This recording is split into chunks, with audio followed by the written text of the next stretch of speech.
Hello, good morning, Gigie. Yes, good morning, Chito. Good morning, mga katribo. Welcome to Daily Tribune's Straight Talk. It's Wednesday, November 1st.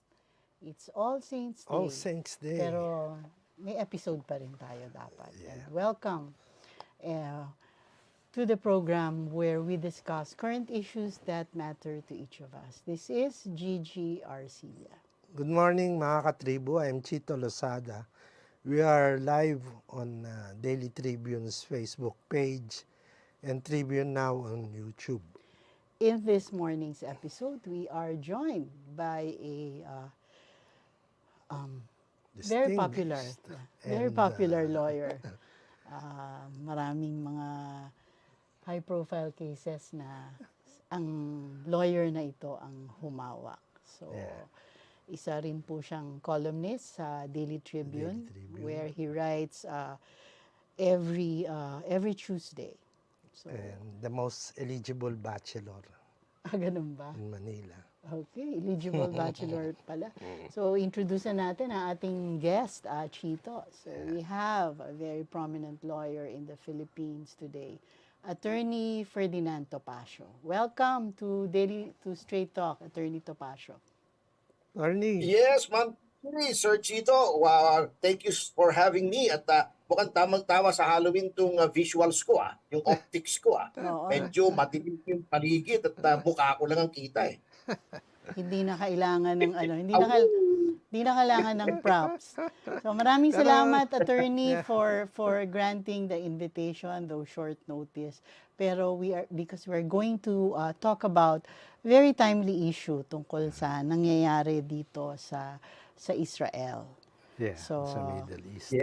Yes, so ang ano natin, Chito, very maraming, it sparks debate actually. Ito ang tungkol sa resolution sa United Nations. So, Chito. Dalawa yan eh. Yung isa, yung sa United Nations General Assembly.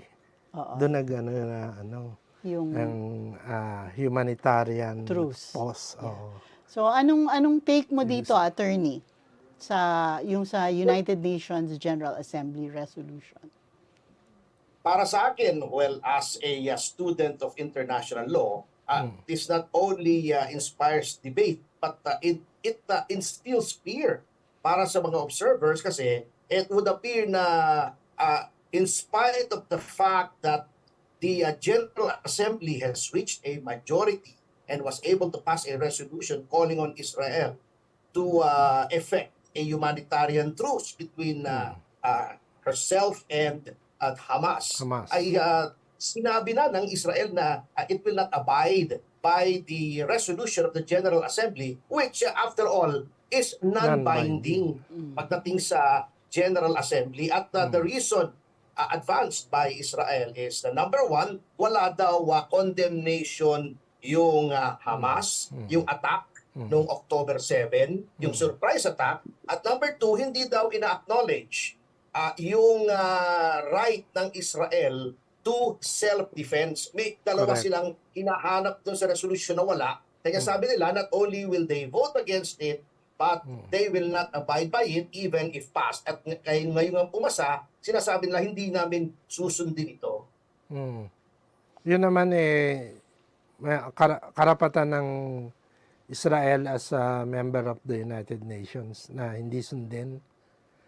Yes, karapatan nila yun. Ngunit ang akin lang napansin, hindi sa kinakampihan ko ang Hamas. At terrorism in all shape, manner, and form must be condemned. At terrorism yung ginawa ng Hamas. Kanya lang, unang-una, very scathing, very sharp ang criticism ng Israel sa United Nations. Matindi ang mga salitang ginamit dahil nga hindi sila ay parang inutusan na mag-truce. Sabi nila, irrelevant na daw ang UN, hindi daw ineffective na daw ang UN, etc., which undermines the authority of the UN. Pangalawa nga, while non-binding ang isang General Assembly resolution, customary international law mandates that it has at least a persuasive effect on a member state. So, Sa ginagawa ng Israel na yan, ay parang yung authority o at least yung moral ascendancy ng General Assembly ng UN ay na-undermine. So yun po ang nakakalungkot. At dahil dyan, baka mag-escalate nga itong digmaan dyan sa Middle East, and it might become a regional conflict to the detriment of the entire globe. Hindi kaya attorney parang this is only out of desperation dahil 1,400 na ang nasawi sa conflict na ito, and then there are like 240 hostages na hawak ng Hamas, plus also the 5,000 plus na mga injured na mga, of course, nandiyan hindi lang mga both Israelis and Palestinians, nandiyan din yung may mga foreign nationals. Yes, I understand where Israel is coming from. Ako man, nagagalit ako doon sa ginawa ng Hamas. It was a Shabbat, parang yung Yom Kippur War. It was a treacherous attack. It must be condemned by the international community. At talaga namang may karapatan ang Israel o kahit ano namang bansa to defend itself against such terrorist attack. Lamang unintended consequences that civilians are being caught in the crossfire. Civilians who had nothing to do with the attack. Kanya lang nga po pumasok ang UN. At even the Security Council, whose resolutions are binding and who may call upon the armed forces of the member states to enforce it, ay pumasok na rin, pagamat wala rin pong consensus sapagkat alam niyo naman, yung under the rules of the Security Council, yung 5 permanent members niyan, Kailangan yung UK, mag-agree. China, at Russia at yung United States ay may veto power. At ang unang-unang resolution na which came from the initiative of the United Nations states that Israel has the right to defend itself, which was vetoed by 2 of the permanent members because they thought it was too extreme. The second resolution, which also condemned Hamas, was also vetoed now by the United States because it failed to recognize the right of Israel to self-defense. Sapagkat alam niyo naman, napakalapit ng diplomatic relations between the US and Israel. So doon po may impasse naman doon sa Security Council whose resolutions have binding effect on the member states of the United Nations. So yun ang difference pala ng Security Council tsaka ng General Assembly. Binding yun sa Security Council. Yes, and not only is it binding, that it may be enforced through the use of military might, as katulad nung nangyari po sa Iraq, di ba? Nagkaroon ng Security Council resolution doon at nagkaroon ng isang gera.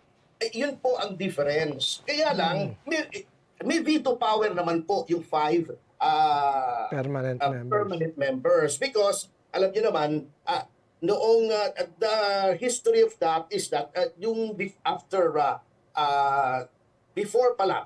the United Nations there was the so-called League of Nations. Ngunit yung mga malalaking countries like the US were hesitant to join it kasi nga sabi nila malaking country kami, we have more interest in the world.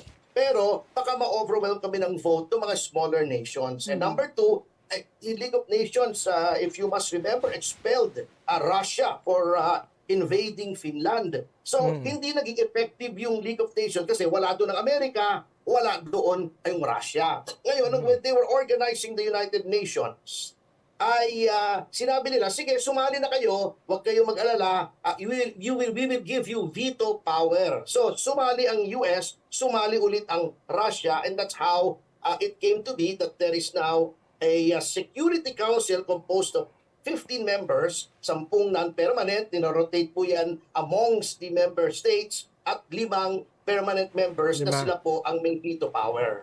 I see. Sino po yung 5? Russia, US, UK, France, China, Russia, and the United States. China. Opo, China po kasama. Sapagkat at that time, actually, that time when China joined, it was under the kumintang of General Chiang Kai-shek. That is why when Nationalist.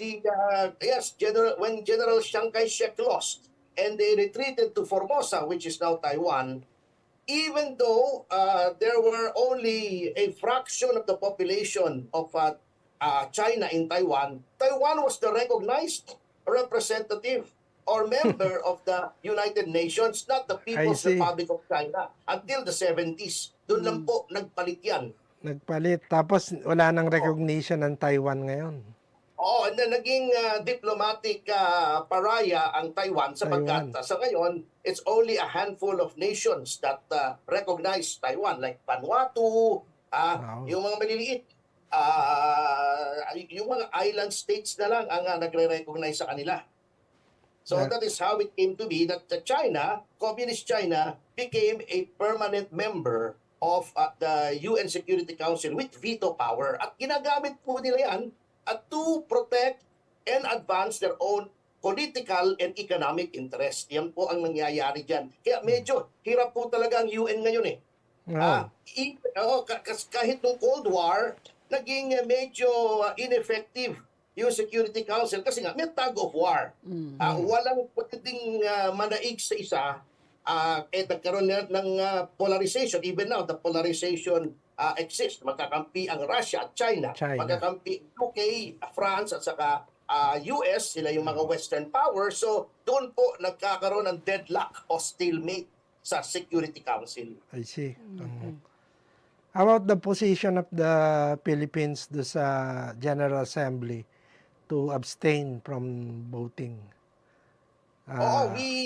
Yun nga ang kinikriticize ng iba. Kasi may nagsabi, yung mga hardliner na pro-Israel, sabi nila, to abstain is to tolerate yung ginawa ng Hamas. But of course, we really have to understand the situation of the Philippines. We have to walk a diplomatic tightrope. Unang-una, we have a sizable Islamic population in Mindanao na meron nga silang autonomous region. Mahirap na tayo ay maka-offend. Well, probably, I'm just conjecturing. Only the President knows the real reason why he directed a representative to the UN to abstain in the General Assembly vote. Kasi ang Presidente po, by long tradition, is the sole architect of our country's foreign policy. Hindi ko po alam what goes on in the mind of the President, but I'm just surmising na kumbaga, for lack of a better term, iwas pusoy tayo. Kasi we have a sizable Muslim population. Some of these Muslims are agitated by the actions of Israel. So, siguro po, yun ang reason kung bakit nag-abstain na lang po tayo from taking a side in the General Assembly resolution. Okay, so it was a wise decision pala. Well, time will tell. Time will tell.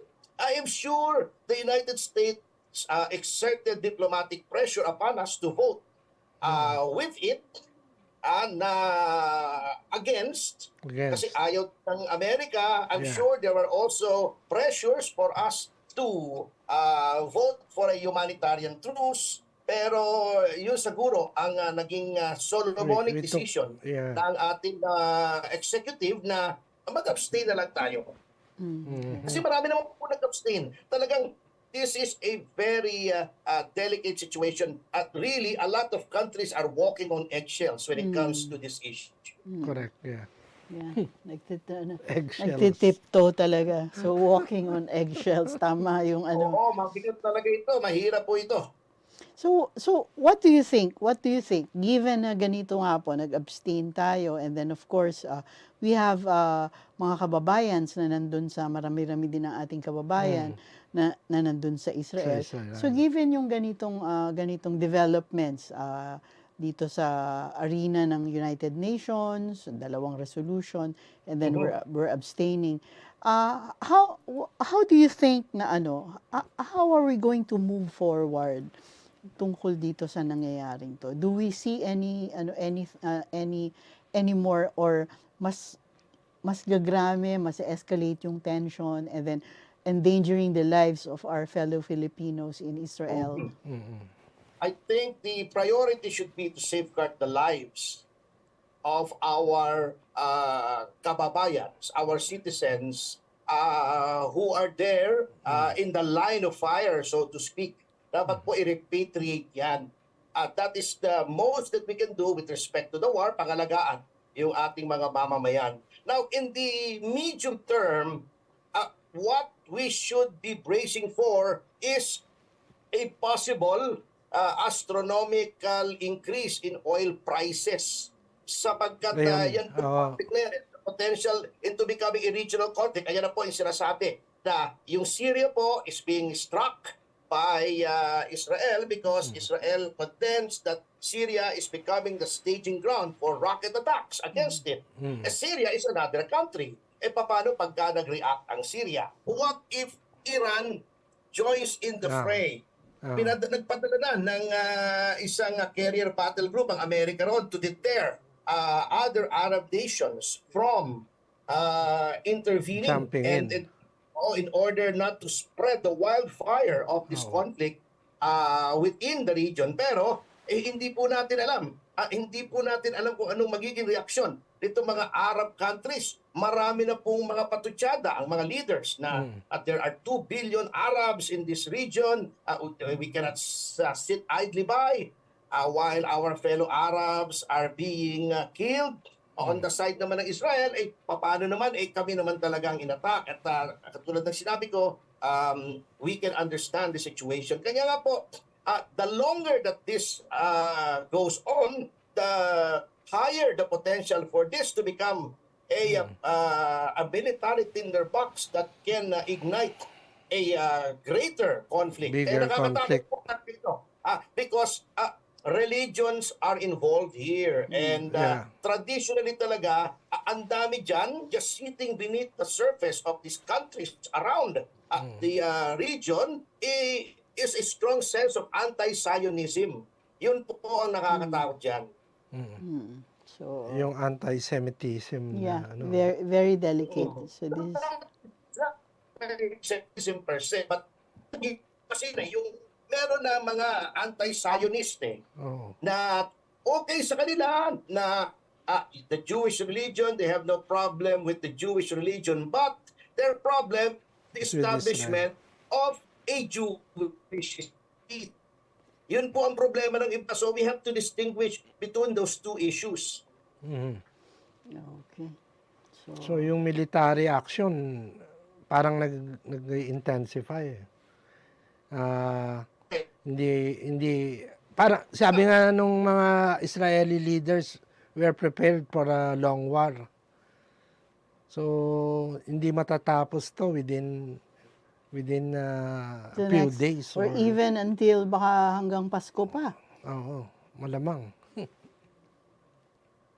Definitely yung tunnel system na ginawa ng Hamas, stretching for thousands of kilometers underground, mahirap kung i-weed out yan sapagkat alam nyo, yung yan parang yung Putsi Tunnel sa Vietnam, if you recall, yung Vietnam War.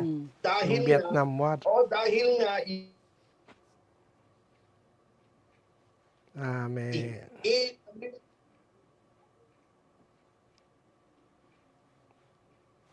meron tayo. America, it can go into asymmetrical warfare. At that is guerrilla warfare. Nagdig sila under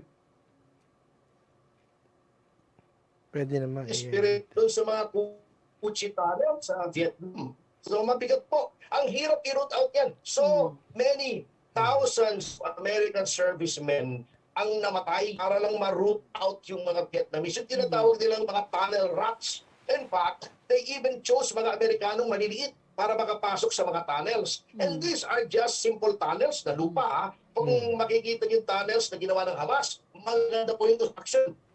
May reinforced ng konkreto, community talaga. May ventilation, may supplies.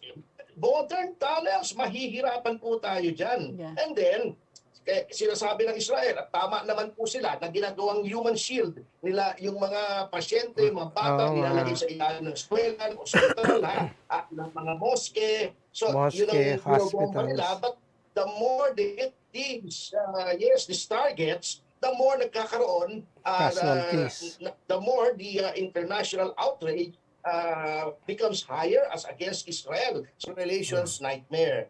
Israel may be right into bombing these targets because they are part of the military structure of Hamas, but the optics are really not good. And you know naman, ang labanan din even in the international community is a battle for the hearts and minds of the people who are watching the news and who are forming opinions. Yes. So sa tingin mo, as of now, talo Israel sa propaganda war, attorney? Tingin ko nga kung makikita mo yung TikTok, although alam mo, talagang I am not an apologist for Hamas. Sama yung ginawa nila.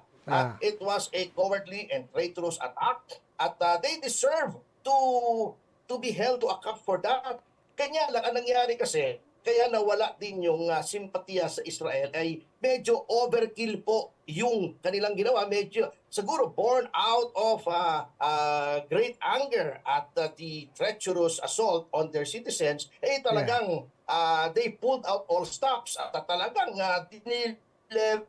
nila yung Gaza and they ordered the civilian population to leave, but pinlakid naman nila, wala namang pagkain, tubig, pati mga medical supplies hindi makapasok. Yun ang nangyayari, kanya po nagkakaroon sila ng negative na feedback from the world community. Okay. So, very, very complex talaga, attorney. So, attorney, I wouldn't want to be in the position of anyone who is tasked to resolve this conflict. Napakahirap po yan. Masisira talaga tulo rito sa conflict na ito. Totoo po yan. Kahit nga sila sa United Nations, divided din ang kanilang sentimiento and stand. Tsaka yung leadership na Israel parang naiipit Yeah, totoo po yun. So anyway, meron ka pa bang katanungan para kay attorney? Talagang it is damned if you do and damned if you Damned don't. if you don't. So, yes, totoo po yan. So, yun na, yung mga hostages ang problema yeah, that's right. Yung isa pang source ng source ng pressure sa mga leaders ng Israel. Yeah, even if siguro ma-free mo yung hostages and then pwedeng they would get another set of hostages. I mean, until this is completely resolved. Kasi if continuing may parang mga kanya-kanyang pinaglalaban So anyway, it's so complicated to but then ang lang dyan, attorney, is we all hope for, sabi nga nila, motherhood man, but world peace.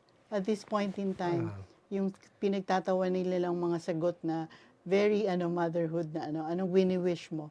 World peace. Don't we all wish it? Yeah, at this point. World peace, well, talagang easier said, much easier said than done, especially when it comes to these conflicts that have their roots in religion. Yes.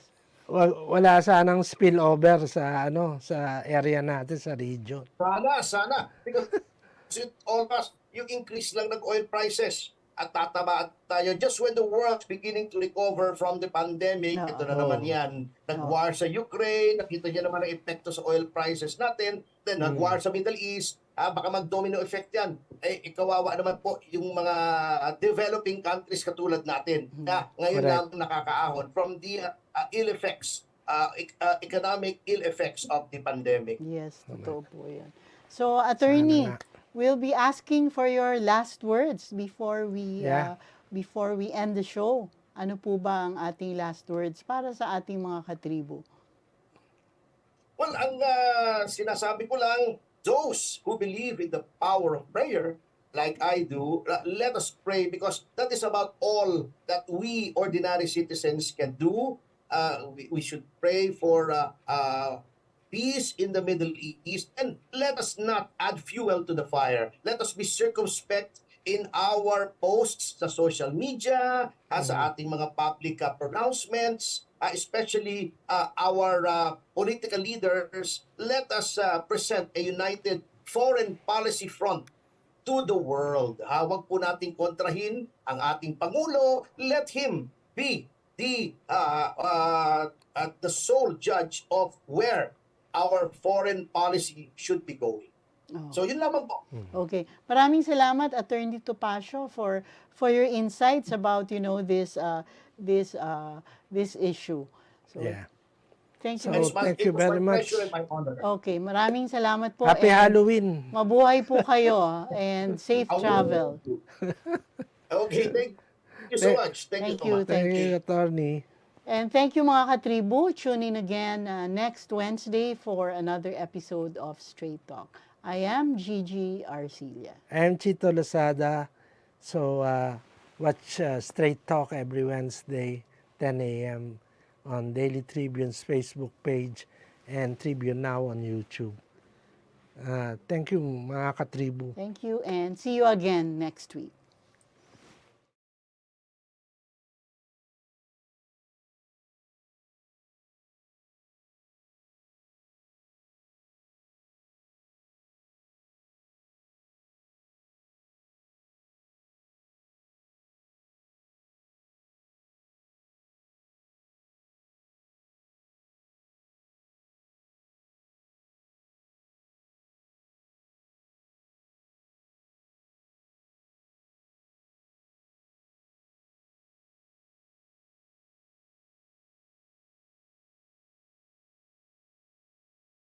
This break is brought to you by Hangkas, Beat the Traffic, Bayad Center, hashtag Bigger Better Younger Bayad, and you can buy it all.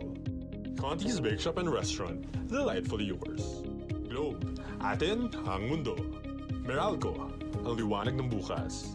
SM, we've got it all for you. Smart, live more today. Union Bank, it starts with you. And Tata Consultancy Services. A wellness show dedicated to empowering viewers with the knowledge and inspiration needed to lead a healthy lifestyle. Be Well Now, hosted by Miss Cory Crino, every Wednesday at 2 p.m. only here at Daily Tribune's Facebook page and Tribune Now in YouTube. Parayan at talakayang showbiz, times 2, doble-doble! Kasama ang dalawa sa walang kupas na talakayan ng showbiz, Alwin Ignacio at Alex Brosas. DTT Show, tuwing Sabado at Linggo, alas 4 ng hapon, dito lang sa Diaryo Tirada ng Daily Tribune. Conversations that are masterclasses from the top honchos of various industries. Learn from their strategies and insights so you yourself can unlock your full potential. Perfect every Friday at 2 p.m. only here on Daily Tribune's Facebook page and Tribune Now in YouTube. Creative minds, entertainment icons, style influencers. We shine the spotlight on remarkable individuals who shape our cultural landscape. Every Tuesday at 2 p.m. only here in Daily Tribune's Facebook page and Tribune Now in YouTube. Straight Talk dives deep into present issues of leadership, politics, business, and more. Engage in insightful conversations with industry shakers, government leaders, and trailblazers every Wednesday at 10 a.m. only here on Daily Tribune's Facebook page and Tribune Now in YouTube.